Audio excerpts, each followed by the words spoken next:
Dans l'après-midi du 1er août 1914, les populations de toutes les communes de France sont alertées par le tocsin de leur église.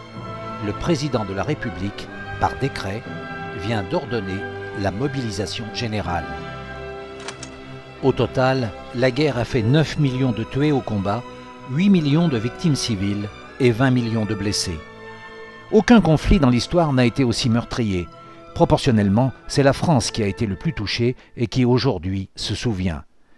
Sur les lieux de mémoire, 20 jeunes étudiants en journalisme redécouvrent l'histoire de cette grande guerre en parcourant le front.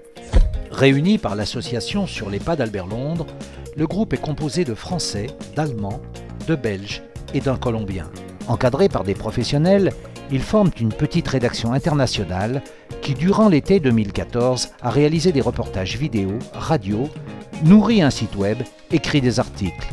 Une aventure journalistique inspirée des écrits d'Albert Londres sur cette guerre.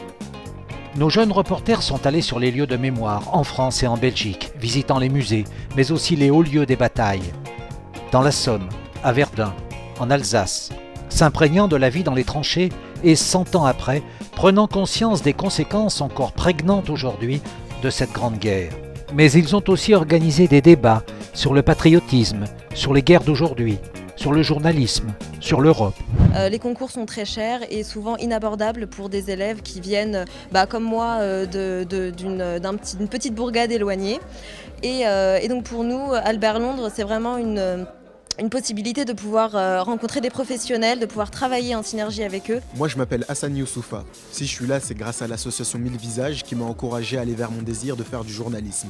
Elle m'a mis en contact avec l'association Sur les pas d'Albert Londres. Et maintenant ce qui est bien, c'est qu'on est sur le terrain, on fait des reportages et j'espère pouvoir passer les concours de journalisme. Moi je veux faire du son et donc en fait l'itinérance elle me permet d'aborder le son sous un autre angle en fait, l'angle du journalisme. C'est différent et c'est super intéressant.